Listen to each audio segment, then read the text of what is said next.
네, 현재 환율이 1,180원 위로 올라오면서 다시 또 연고점을 경신하는 흐름 나타내고 있고요. 또 미국채 금리가 크게 상승하면서 시장은 좀 어떻게 해석을 해야 되는지 계속 고민이 되는 시점입니다. 자세히 살펴보도록 하죠. GFM 투자연구소 이진우 소장 자리하셨습니다. 안녕하세요. 네, 안녕하세요. 안녕하세요. 네. 지난주 확인된 이 9월 FMC를 결과를 두고 네. 아직도 어떻게 봐야 되는지 좀 고민이 많은 것 같습니다. 소장님께서는 FMC를 어떻게 평가하시고 또 어떤 점에 주목했는지 궁금한데요. 네. 그래요. 지금 아직도 시장은 그 지난주 화수 우리 시간으로 목요일 새벽에 확인된 그 FMC 결과를 두고 지금도 고민 중이었습니다. 어떻게 해석해야 되고 포지셔닝을 어느 방향으로 해야 되는가 이제 고민 중이고 굉장히 부딪히고 있는데 대충 가닥이 잡히고 있습니다. 우선 한 가지 그때 이제 FMC 당일날 뉴욕 증시가 상승 마감을 하니까 우리나라는 그냥 목요일 새벽에 완화적 FMC의 뉴욕 증시 상승 뭐 이렇게 그냥 헤드라인을 갖다 달아버렸어요. 근데 내용상으로 봐서는 전혀 완화적이라고 볼 수가 없었던 것이죠.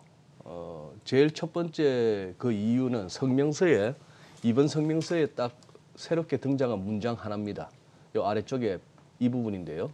뭐 위에 얘기는 뻔한 얘기인데 작년 12월부터 800억 달러의 국채와 400억 달러의 모기지 채권을 매월 매입을 하는데 이 연준 특유의 이 용어죠. Substantial Further Progress에서 상당한 추가 진전이 경제 부분에서 그것도 완전 고용과 인플레이션이라고 하는 물가 안정이라는 그쪽에서 상당한 추가 진전이 있을 때까지는 계속하겠다. 그리고 지금까지 계속 해왔는데 여기서 그러한 진전이 이루어졌다라고 얘기합니다. 이 굉장히 자의적이에요. 어디까지가 상당한 진전인지 아무도 모릅니다. 저거만 아는데 저가 보기에 이제 진전이 이루어졌어.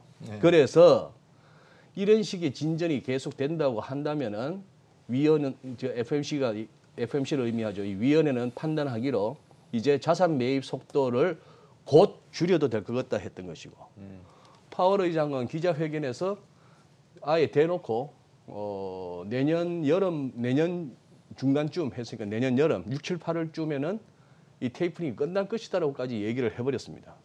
이만하면 이제 매파적이죠. 더 매파적인 거는 점도표였습니다. 점도표보다도 이 3개월마다 제시하는 경제 전망에서도 연준이 이제 그동안 계속해서 얘기했던 일시적인 인플레이션이라고 하는 이 부분에서 자신감을 잃어갑니다.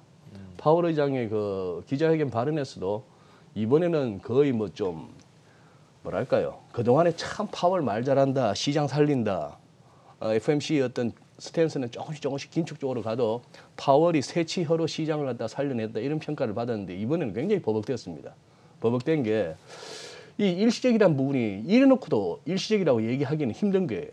즉 PC 인플레이션, 소비자 개인 지출이죠. 퍼스널 컨섬션 익스펜디처, CPI보다 더 중시하는 이게 지금 금년에 4.2%, 지난 6월 3.4에서 이만큼 올렸습니다. 코어 CPI, 코어 PC, 근원도 마찬가지 올렸고 내년, 후내년 그리고 3년 후까지도 목표치 2%를 딱 웃돈단 말이에요. 이걸 갖고 계속 일시적이라고 얘기하기도 뭐합니다. 거기다가 GDP 성장률은 6월보다 낮췄고 실업률은 더 올라가고 경제는 조금 자신이 없어지고 인플레이션도 자기들이 얘기했던 것보다 거기다가 결정적으로 점도표가 이번에 나왔는데 그냥 6월 달보다도 금리 인상 쪽으로 2명이 더 건너가 버렸죠. 그래서 이제 9대9가 됐습니다. 금리 인상 내년에 하자.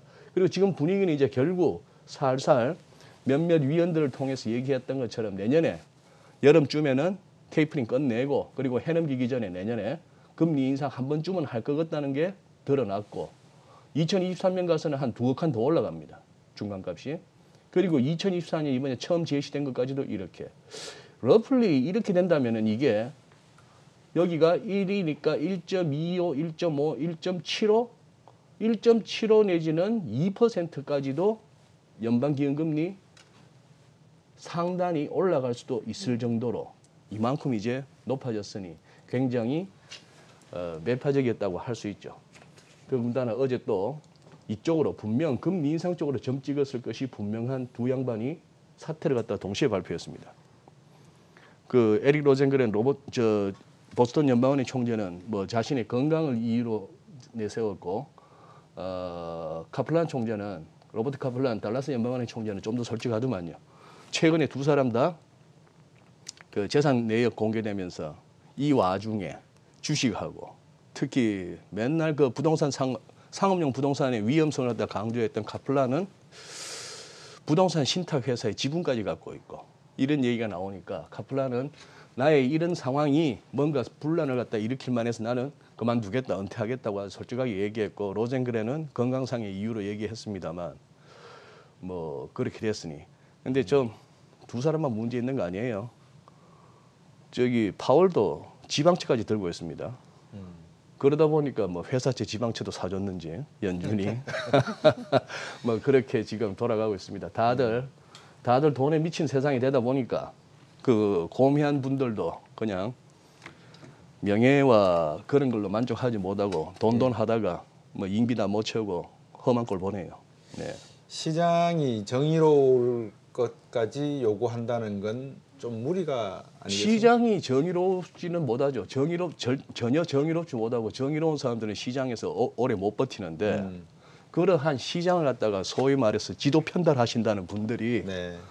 뭐 두 사람만 그랬겠습니까만 예. 제가 그 자리에서도 그 뭐 얼마 안 되는 그 연봉 보고 살지는 않을 것 같습니다. 갑자기 이제 또 그런 말씀하시면 저도 울컥할 수가 있어가지고 더 이상 저기에 말려들지 않는 방향으로 가겠습니다.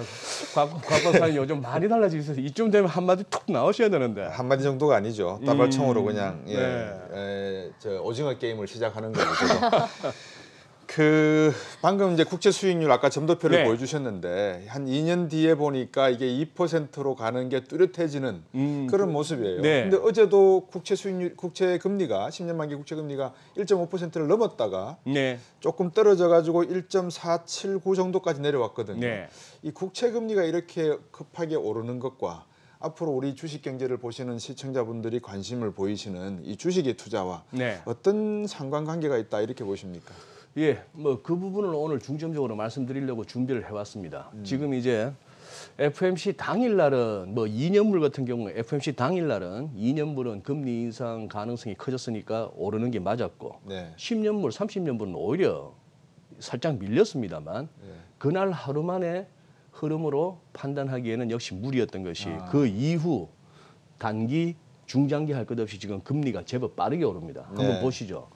눈으로 한번 확인하시면 미국채 10년물 벤치마크이죠. 우선 데일리 보시죠. 데일리 보시면은 예. 이날이 FMC 다음 날, 예. 즉 미국으로 목요일 날이었습니다. 예. 미국으로 목요일 날 아니 10년물이 하루에 12bp가 올랐습니다. 그렇죠. 놀라운 0.12%. 상황이죠. 예, 0.12%포인트가 올랐고 금요일 날도 올랐고 어제도 올랐습니다. 예. 자, 그리고 한눈에 보시기에 어떻습니까? 이거는 하향이죠. 주간 추세가. 차트인데 예. 굉장히 크리티컬한 레벨을 올라서려고 하고 있습니다. 그러네요. 뚫고 올라가려고 하네요. 뚫고 올라갈 듯이 합니다. 자, 조금 큰 그림을 볼까요? 월간 차트입니다. 예. 국채 수익률 이제 월간 차트로 보시면 이 무렵이 지금 2003년이에요. 네. 2003년 1월인데 나름대로 이렇게 꾸준히 떨어져 왔습니다. 예.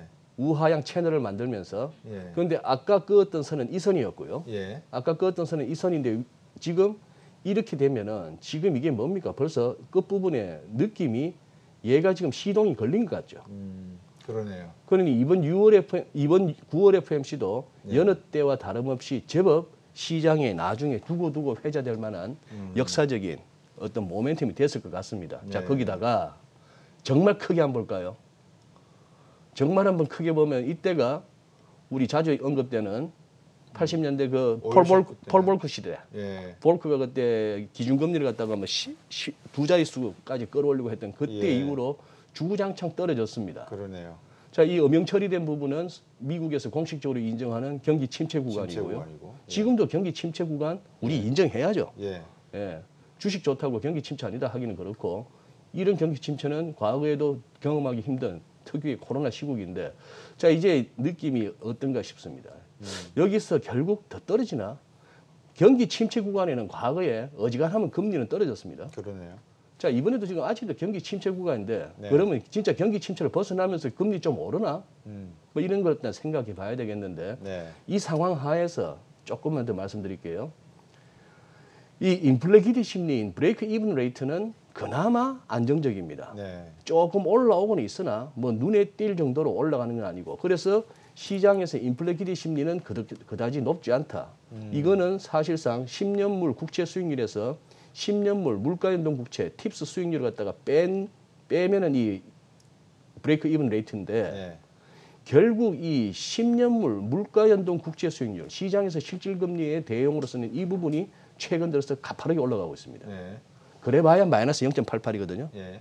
자, 이런 상황인데 여기서 이제 결국 금리하고 우리 주식하시는 분들 또 외환 거래하시는 분들 또 주식하고 주가하고 환율하고 또 상관관계가 있으니까 이걸 보시죠.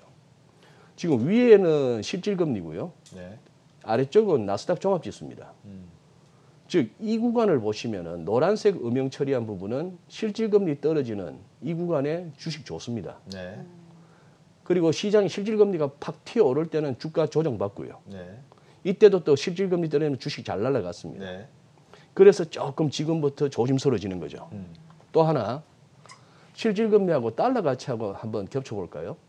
아래쪽은 달러 인덱스고 위는 그대로 국채 물가연동 국채입니다. 네. 늘 그랬다라고 보기는 좀 애매합니다만 적어도 작년 이후 작년부터 하는 팬데믹 시점에서는 이 실질금리와 달러 가치는 거의 같이 움직이네요. 같이 움직인다고 볼 수 네. 있죠. 뭐 이런 상황이니까 아닌 말로 같은 돈이면은 지금 이제 1.5%도 육박하고 다시 또 1.7, 2%를 향해 가는 미국채 수익률 2%, 1.1%대 후반대 주는 미국채를 사겠습니까?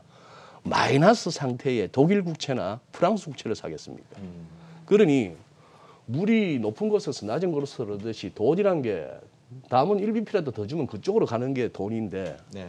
이러니 뭐 이제 달러는 강해질 수밖에 없다 이런 논리도 가능하고요. 네. 어쨌거나 지금 현재까지의 뭐 경험적으로는 실질금리가 꿈틀대면서 올라가기 시작한다 하는 부분이 이제 어떻게 보면 우리 서울에서도 자꾸 이 1180m로 자라 내려가는 환율 네.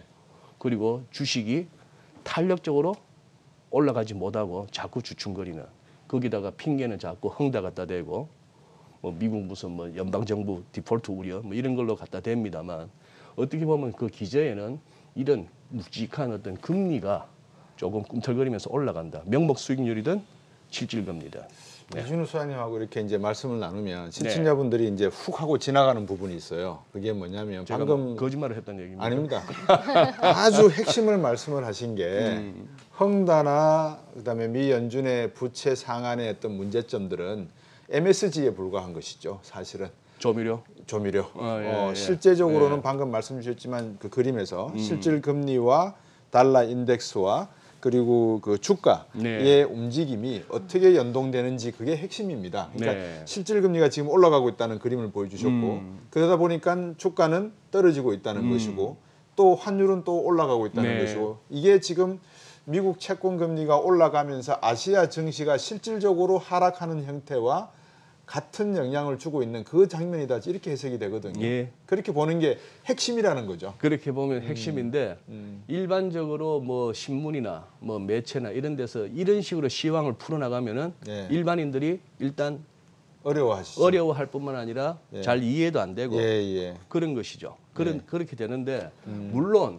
아마 표면적으로 드러나고 실제 트레이더들이 왜 달러를 샀니 팔았니 왜 주식을 샀니 하느니 했을 때 뭐 실질금리 이런 얘기하는 분들은 거의 없어요. 네. 거의 없지만 결국 길게 봤을 때 결국 이 우리 눈에는 보이지 않지만 눈에는 이 바다 표면에 이 파도와 잔물결이 보이지만 그것은 저 아래쪽에 예. 기저에 흐르는 해류가 조절한다고 본다면은 그게 지금 이 금리라는 것이죠. 예. 실질적으로 금리가 낮을 때, 그러니까 경기가 안 좋다 네. 했을 때 금리가 낮다 그랬잖아요. 네. 그러니까 경기가 안 좋으면 투자를 육성하기 위해서, 유인하기 위해서 금리를 낮춰줍니다. 네. 그러니까 나스닥 같은 새로운 성장 산업이나 바이오 디지털 정보 기술에 투자가 몰리면서 나스닥 주가는 뛸 수밖에 없는 상태고, 근데 이제 이게 어느 정도 경기가 다시 돌아오는 징표를 어디서 받아들이느냐? 소비자 물가와 실업률에서 받아들인단 말입니다. 이게 아까 연준이 말한 soon의 의미에 해당되는 soon. 거라서 이게 이제 괜찮아질 것 같다 그러면 이제 금리가 반등하니까 투자는 줄어들 수밖에 없고 거기에 따른 주가는 하향으로 떨어질 수밖에 없는 그런 상황이다. 이렇게 이해하시면 될 것 같아요. 네. 예. 그러면은 이제 네. 실질 금리가 올라가면 네. 주가는 떨어지는 경향이 있고 또 달러는 올라가는 경향이 있고 그렇게 되면은 외국인의 매도도 좀 우려할 수 있는 상황이 아닌가 국내 시장에서는. 아까 우리나라 지금 현재 선물 시장 매도가 네. 한 7,300억 아까 말씀하셨잖아요. 8,000계약 가까이. 예. 8,000계약 됐죠. 가까이. 예. 네. 그렇다면 지금 좀 위험한 시그널로 봐야 되는 건가? 어떻게 접근을 해봐야 될까요? 저는 뭐 한때 우리 지수의 방향성을 그대로 결정하고 큰 물줄기를 갖다가 주도해왔던 것이 자본시장 개방 이래 외국인이었음을 인정하지만 요즘 들어서 저는 외국인이나 기관 그렇게 높이 평가하지 않습니다. 저는 이 친구들 그냥 규모가 큰 짤짤이 한다고 봅니다. 네. 특히나 이 위클리 옵션이 생기고 나서부터 이 친구들 어제는 왜 그렇게 샀을까요, 선물을? 그러니까요. 그렇게 사던 애들이 갑자기. 갑자기 또 프로그램 매매를 했을 거예요. 아마 예. 단타치기 했을 거예요. 아마 현 선물을 엮어가면서 그렇게 하고 특히나 늘 자신들의 밥으로 여기는 개인들의 포지션이 어느 쪽으로 쏠리는가 그렇죠. 개인들이 상방으로 쏠린다 싶으면은 네. 결국 아마 목요일 날 우리 개인들의 선물 매수나 콜옵션 매수가 좀 커졌다 싶으면은 바로 반대로. 수요일 밤에 목요일 새벽에 뉴욕 증시, 유럽 증시가 많이 올라도 얘들은 목요일 날 또 우리 지수를 끌어내릴 겁니다. 그 정도 완력은 되는 친구들이니까. 그래서 외국인들 뭐 어느 날 좀 샀다고 해서 외국인의 기환 이렇게 또 시황을 갖다 풀어나가는 것도 저는 동의가 안 되고 또 오늘 지금 판다고 해서 이것이 무슨 뭐 외국인의 한국 이탈이라고도 저는 보고 싶지는 않습니다. 네. 외국인들의 주식시장에 대한 영향력이 감소된 것은 맞는데 감소됐지만 그 와중에 돈은 더 잘 챙기고 있습니다. 챙기고 짭짤하게. 있죠. 네. 그래서 매주. 이제 결국은 네. 모든 그런 것들이 결국은 금리와 환율이 연동돼서 움직인다는 것을 우리 네. 투자하는 분들이 좀 이해를 해주시면 좋을 것 같고 그러다 보니까 지금 1,180원을 뚫었단 말입니다. 네. 이게 1,200원까지 갈는지 안 갈는지 그것도 관심이에요. 환율이. 예.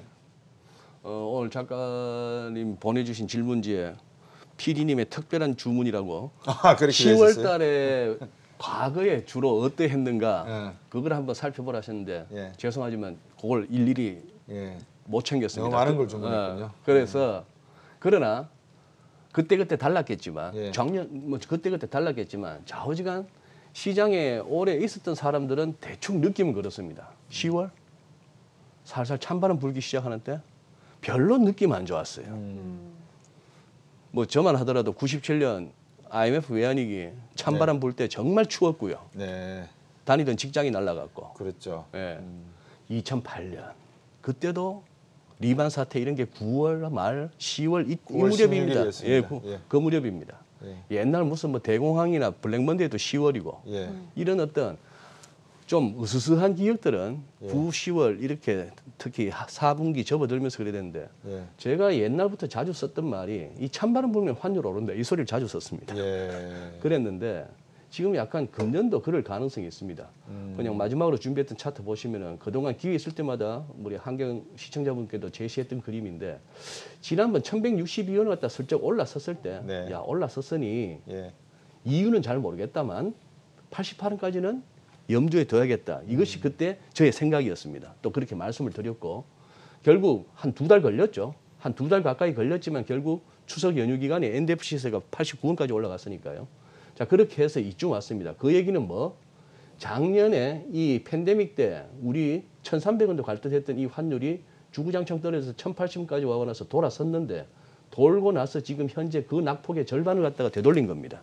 되돌렸는데 앞서 살펴봤던 어떤 미국 쪽에서의 명목 금리 내지는 실질 금리 이런 것들이 네. 꾸준히 올라가면서 달러도 또 은근히 강해지고 한다면은 이거 지금 한 1,210원 근방까지는 또 가능성을 해넘기기 전에 1,200원대 환율을 한번 볼 수도 있겠다 하는 생각을 지금 갖게 됩니다. 네. 그러다가 유가까지 오르니까요. 그렇죠. 네. 방금 지적을 하셨는데 유가가 오르고 네. 원자재 가격이 상승하면서 결국 수입 물가가 올라갈 수밖에 없는 상황이 되다 보니까 네. 환율 부분도 상당히 좀 약한 형세를 이룰 가능성이 높지 않나 그렇게 보여지고요. 네. 개인적으로도 주가와 환율과 금리 전망 등을 했었었는데 네. 원유 가격이죠. 예. 원유 가격이 제가 이렇게 75불을 넘어서 예. 브렌트유는 지금 80달러를 돌파했다는데 네네. 그렇게까지는 예상을 못했었습니다. 사실상. 예. 그래서 지금 시장 상황이 아까 PD님 말씀처럼 10월은 좀 선선한 바람이 불면서 독감 걸리지 않도록 주식시장도 좀 조심해야 될 그런 시기 같습니다. 예. 오늘 말씀 여기까지 듣도록 하겠습니다. 예. 고맙습니다. 감사합니다. 네.